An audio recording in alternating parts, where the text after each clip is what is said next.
Welcome back to Living Grounded. You're here with Lila and Tim. Hello. We're currently walking through the highlights of the Bible together. Today is our second episode in 1 Samuel. So let's see what we're going to talk about there. Yeah. Uh, when people engage with the Bible today, one of the obstacles or difficulties I reckon people find is the contextual differences. Mm-hmm. So today's a good example. Australia's had a king for about 200 years. Yeah. Now, I think it's fair to say that the majority of people today, Aussies, would never choose to have a king. I can see that. Yeah. Some of us are happy enough for Charles to go on calling himself King of the Commonwealth, and others less so.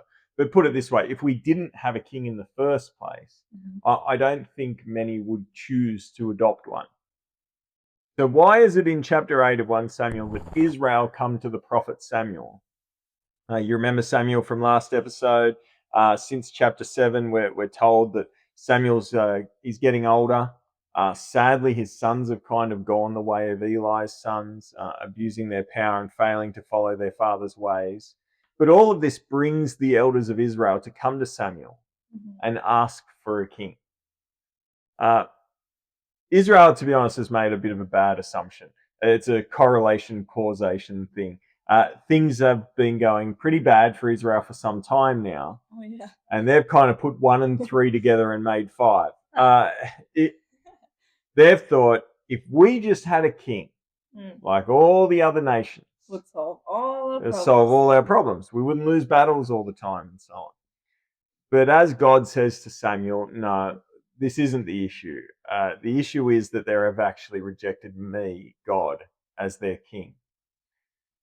But God, in his wisdom, he's going to do what he does. He's going to turn what they've intended for evil into good, eventually. But it's going to be a process.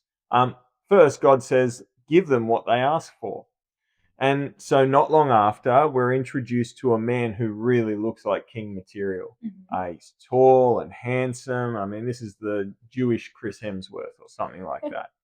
And God says, okay, here's the guy. Here's the guy.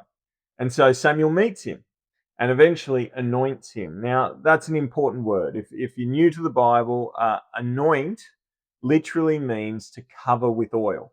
So Samuel will literally pour a flask of oil over the head of Saul. But this physical action has a deeply spiritual meaning. It's symbolic of God's Spirit being poured over the person. So anointing them with God's Spirit to be a king or maybe a prophet or the high priest, something like that, a leader chosen by God for God's people. And so Saul is anointed God's king in Israel. God's Spirit will be with him. He's the first king of Israel. But the question is, will he do what Israel hoped he would do? Will he lead them to victory and success? As Samuel unveils Saul as king of Israel, we'll begin to find out. You would hope so. Yeah, well, yeah. Now, things start off really well. The Ammonites, a foreign enemy, besiege one of the cities in Israel. And when Saul hears of this, he sends a gruesome message to all of the tribes. He cuts into pieces a pair of oxen and sends a piece to each one of the tribes of Israel, essentially saying, any tribe who doesn't send their warriors to fight the Ammonites will receive the same fate as the oxen. Ooh. Big deal. It's a rousing call to war. And 300,000 men of Israel flock to the banner of Saul. The Ammonites are slaughtered. Saul has his first victory. It's kind of, we're seeing this moment of transition, a changing of the guard. Samuel, we're told, is dying. He takes the opportunity, the celebration feast over the victory over the Ammonites to remind Israel of their history, to remind them of God's faithfulness and even his own faithfulness as a prophet. He reminds them also of their past behavior. He reminds them of their faithlessness, including their desire to have a king who wasn't God. He includes a show of divine power, of thunder and rain. It's a bit reminiscent of Moses up on the mountain. And the people are afraid at God's potential anger at their sin. But Samuel, he lets them know, no, do not be afraid. Serve God with all your heart. Don't turn to idols. To serve God is to live. To turn to evil is to perish. And it's kind of there's a little kind of shadowy thing going on here. Saul would be in that crowd. It's a reminder to Saul as the king. To lead your people to serve God is to live. To turn to evil is to perish. But the question is left hanging. Will Israel listen to these words? Will they serve God instead of idols? Or will they turn to evil? We're about to find out. Yep. The Philistines are the next enemies of Israel in Saul's crosshairs. He attacks one of their outposts, along with, we're introduced to his son Jonathan. And this invites a response. The Philistines, such a warlike people, they mass to counterattack Israel. And Saul is with the army at a place called Gilgal, where apparently God has spoken to him through Samuel and told him, wait for Samuel to come and make sacrifices on behalf of the people before you go and attack the Philistines or go and fight the Philistines. Now, after 7 days, it seems like Samuel had said, in 7 days I'll come, or something like that. That's the appointed time. But Samuel hasn't arrived. And Saul begins to get worried. His army is freaking out because of the Philistines, and men are starting to desert.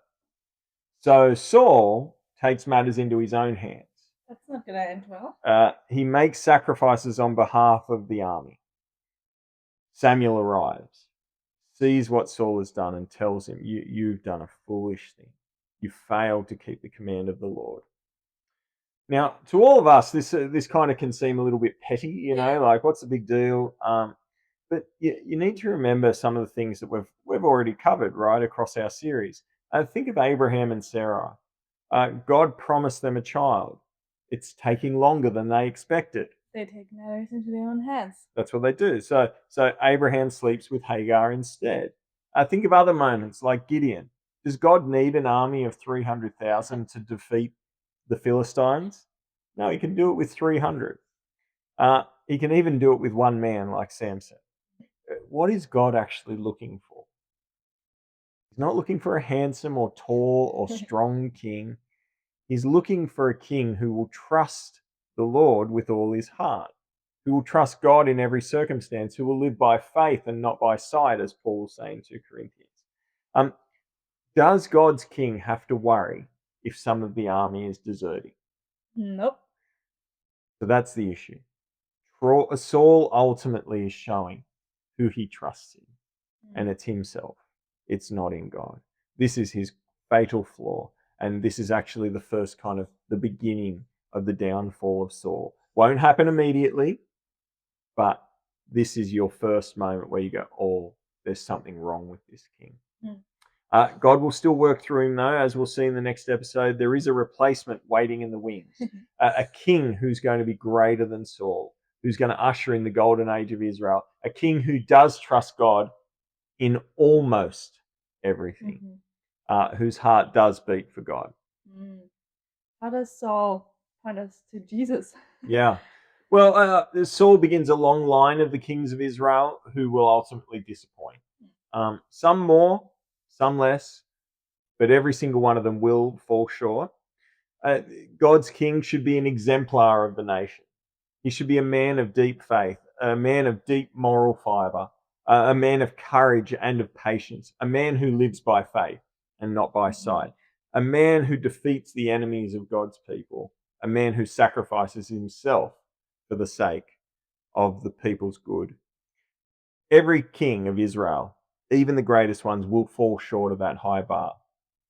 Except, of course, one. And you know the answer.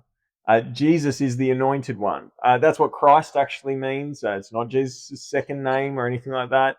Christ means Messiah. It means literally anointed one. Jesus is God's anointed one, his anointed king. And he is everything God's kings were meant to be. He loves God the Father with all his heart, mind, soul, and strength. He leads God's people into God's truth. He doesn't deviate from what is good or right. He's courageous even to the point of death. He sacrifices himself and his pleasures for the sake of his people, even to the point of dying on a cross for their sins. He defeats our greatest enemies, sin, death, and Satan, and rises in victory to lead us into the promised land of everlasting rest and celebration. Jesus is the King of Kings. Very good, King. Mm. How does that help us with living grounded today? Yeah, I think Israel's request for a king does speak to something deep in all our hearts. In our time, we often hear the cry for freedom. We want all freedom from any form of oppression or rule.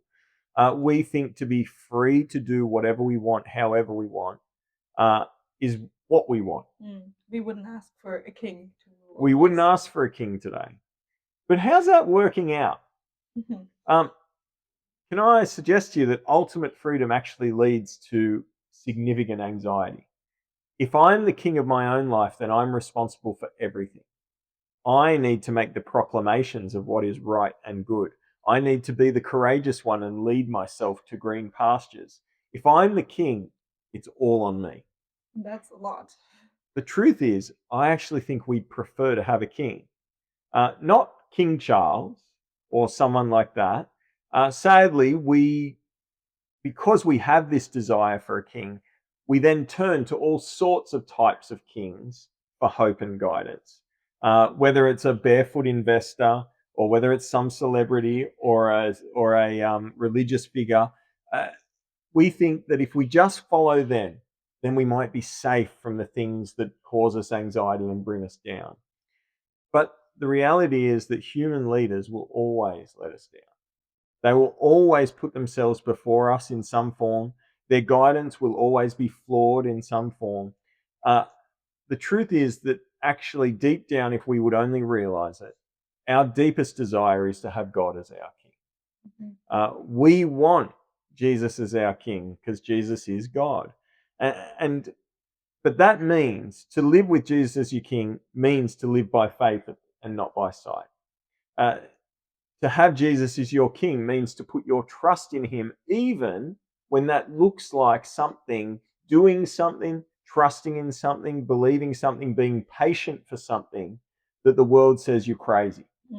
To trust in Jesus is to trust that he knows what is good, what is right, that he is the way, the truth, and the life.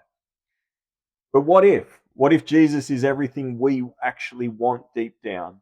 What if it's not ultimate freedom, but what if it is the freedom to follow Jesus faithfully? The question for us is, will we put our faith in him? Or will we keep putting our faith in false kings that will certainly fail and lead us astray? What might it look like this week to put your faith more fully in Jesus? Is there something Jesus is asking you to do, telling you to be patient with, or something along those lines that makes you feel out of control, or that the world might say is foolish? What would it look like for you to live by faith and not by sight this week? Yeah. That's a convicting and encouraging question. Remember who your king is in that and who you trust in. And then next week, we'll go into the last episode of 1 Samuel. Yeah, so we're going to see how 1 Samuel kind of brings together Saul as he starts to personally spiral downwards, but then God raising up a new king, a better king, the greatest king of Israel, King David. But that, again, is not going to be a simple process. There is going to be a clash of kings. Oh, keen for that. See you next week. Bye. Ciao.